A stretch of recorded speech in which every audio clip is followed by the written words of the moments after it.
what will be happening, where will it be happening, and what format it will be taking? Okay, it will be this Friday from 9 a.m. to 1 p.m., 300 East 42nd Street, and that's at the corner of 2nd Avenue.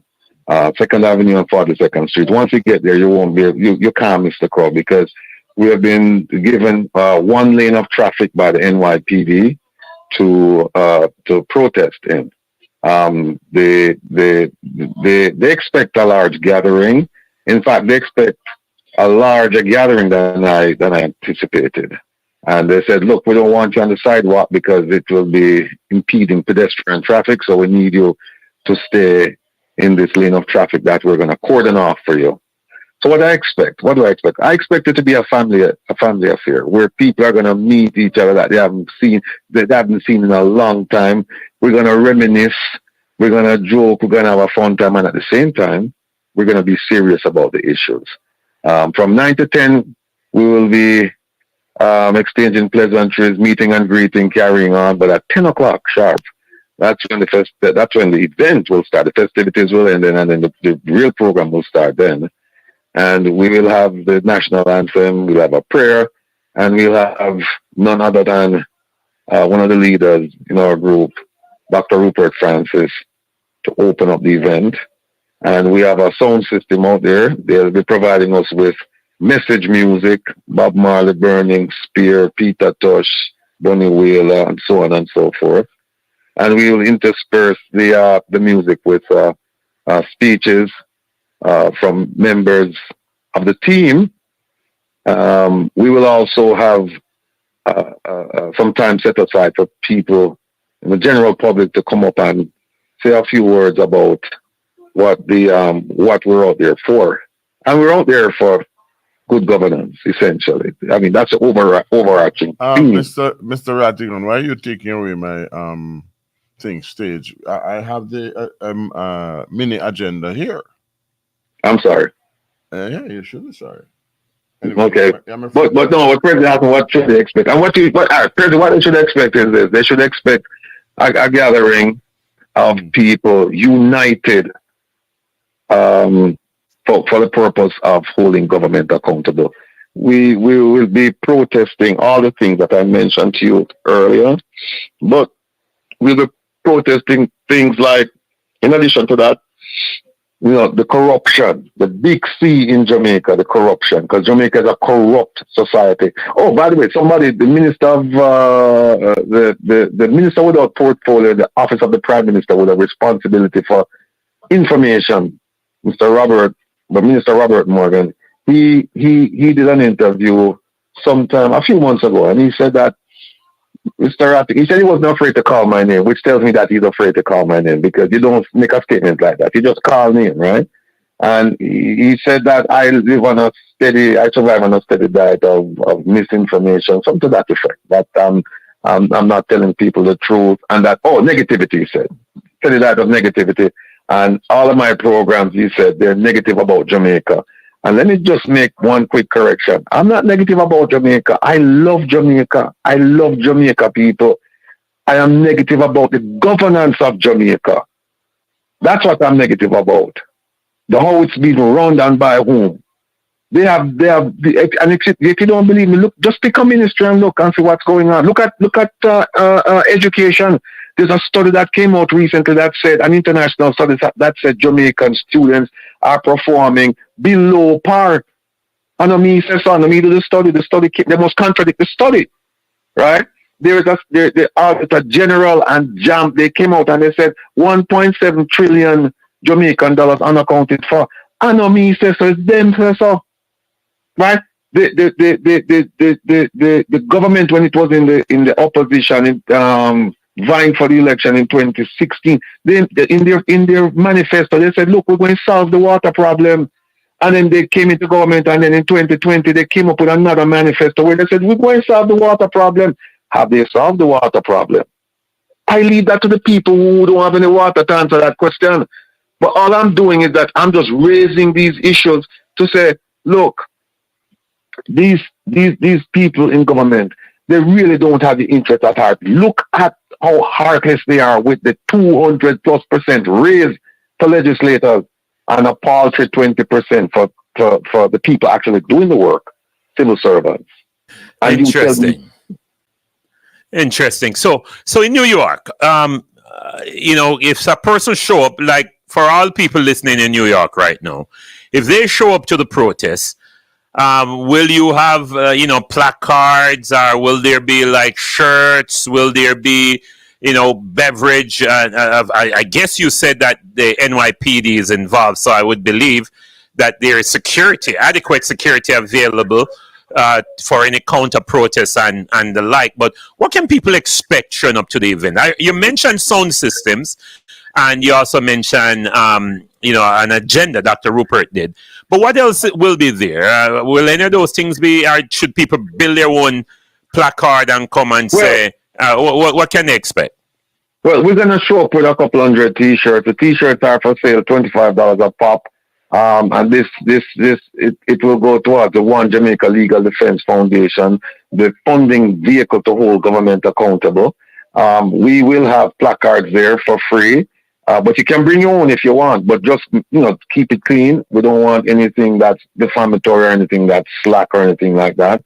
If you're going to protest about policy, let's put up the policy and things like that. But some people, they might get carried away. So we're gonna be looking at some of the homemade placards then, for example, and the ones that we deem to be unsuitable to be shown in public. We will clearly address that issue. So you're saying you're not there to tarnish Brand Jamaica. It seems as if you're saying you're there to polish it and kind of help rebuilding that confidence in Brand Jamaica. It seems as if that's what you're saying. Look, Prezi, think about it. I don't have any power, I don't have any position in Jamaica. I can't mash up Brand Jamaica. Who's mashing up Brand Jamaica? The government is mashing up Brand Jamaica. All the things I just enumerated to you, I don't have a finger in any of these things, Is the government. So what we're saying is that you guys are mashing up Brand Jamaica, and what we want to do is highlight it, because we would be it would almost like criminal for us to stand by and watch what you're doing, mash up the country, mash up Brand Jamaica, and not say anything and not take a stance. So we're taking a stance in the hope that they will do a course correction. They'll realize the errors of their ways, and they will do a course correction. And some of them, we know they're lining their pockets. We know this. Some of them are lining, and we're hopeful that they will stop lining their pockets and start taking care of the people. They have promised prosperity, but they have delivered poverty. Interesting. So real quick though, because we're pressed for time, and this is very, very interesting.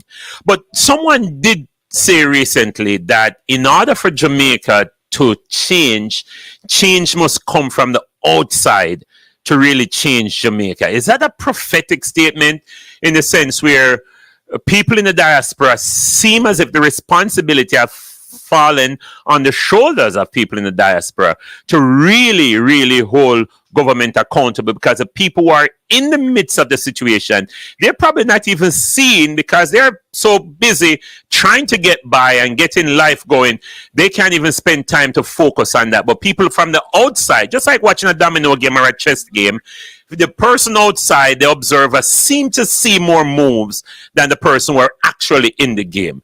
Is there a false equivalency about outside impact that can do more justice to the change in Jamaica, or isn't it?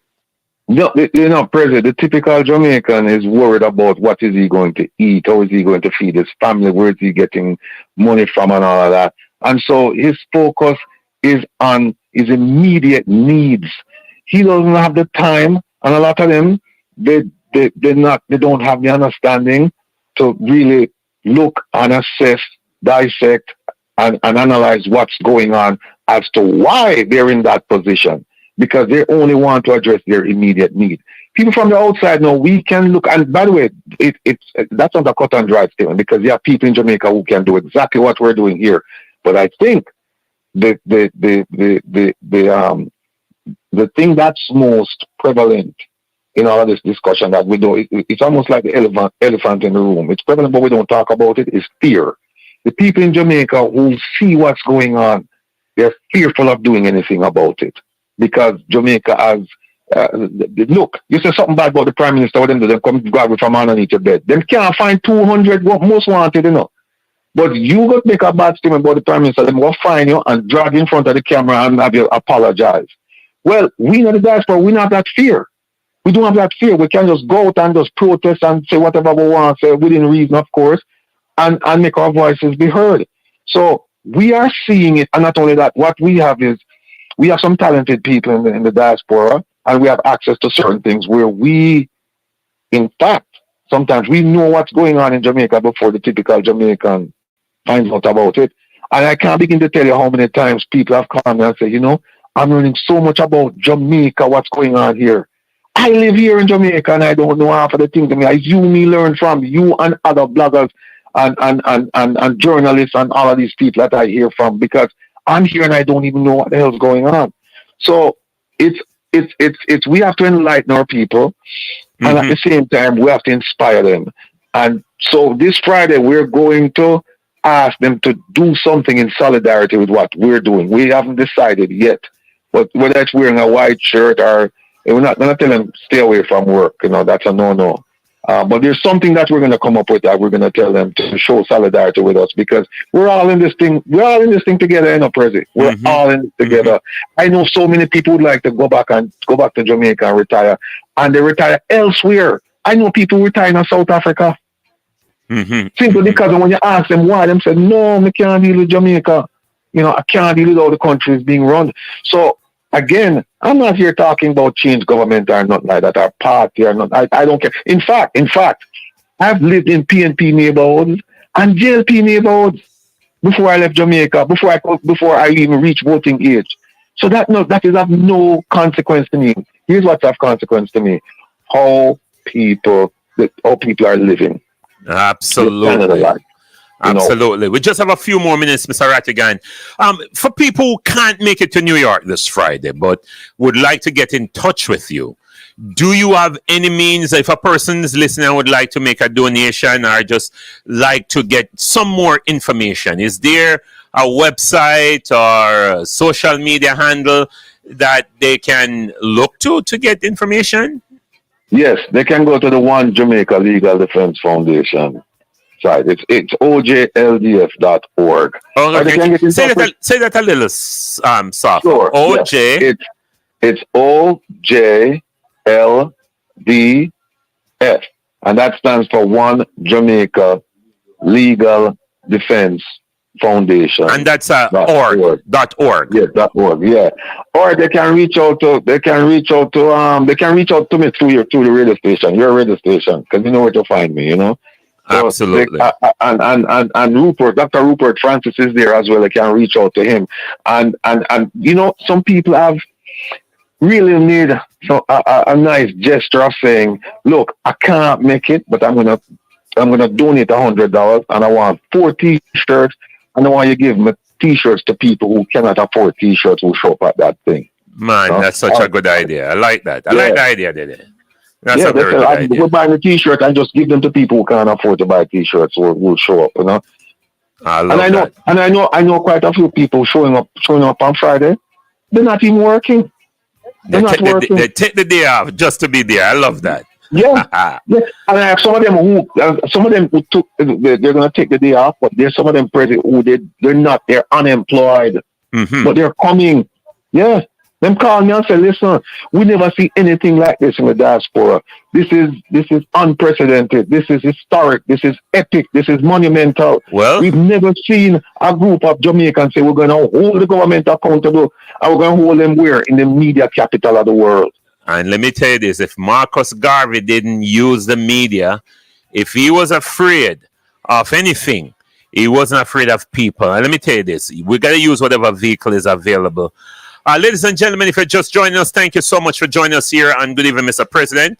On the phone, we're concluding an interview with attorney at law, Mr. Wilfred Rattigan, and he is the head of the OJLDF, the One Jamaica Legal Defense Foundation, and they're holding government accountable this Friday in New York. There will be an organized protest. Permit have been secured by the NYPD. And there will be a very organized, safe, and an amazing protest where people are petitioning their government for change. And as Mr. Rattigan said earlier in the interview, his interest is not political.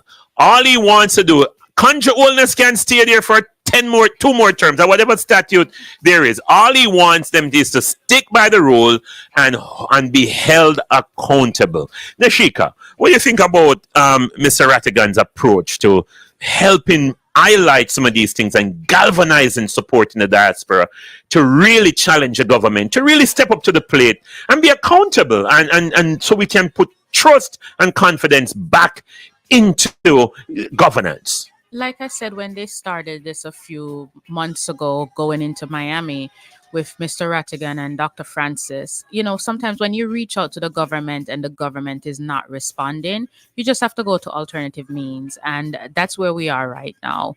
We just have to go to alternative means, and, hopefully persons will come together with members of the diaspora, and let's have that discussion that the diaspora has been asking for. So hopefully some good will come out of this. Absolutely. Peter, you probably won't be in New York, but do you think, a protest like this can have an impact, or is it just we just beating our gums? And of course, accountability is the key, and sometimes people are blind to the facts, so therefore bring sense of awareness to it, to the as we say in NLP, develop a well-formed outcome to see what we want and go for the goal there.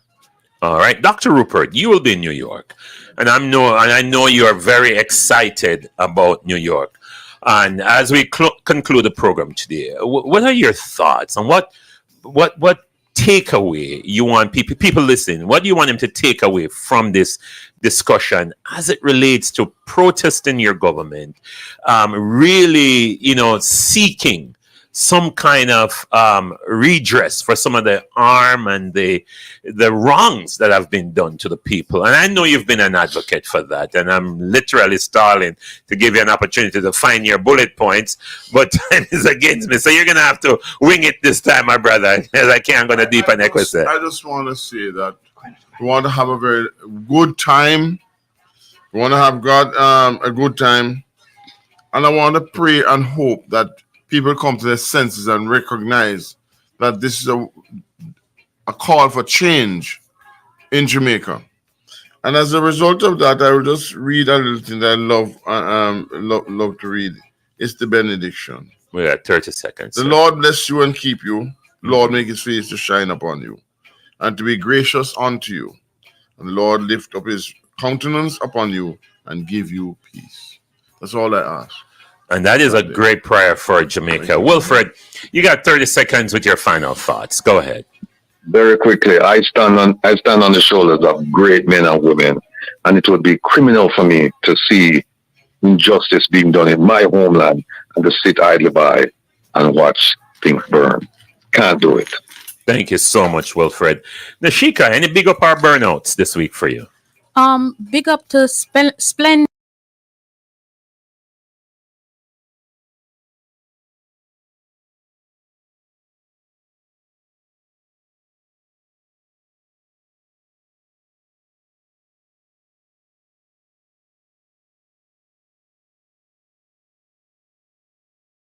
This is where we come to the end of the broadcast, where Wilfred Rattigan and Dr. Rupert Francis is on the radio telling people in the tri-state area, New York, wherever they're listening from, about the demonstration that is coming up.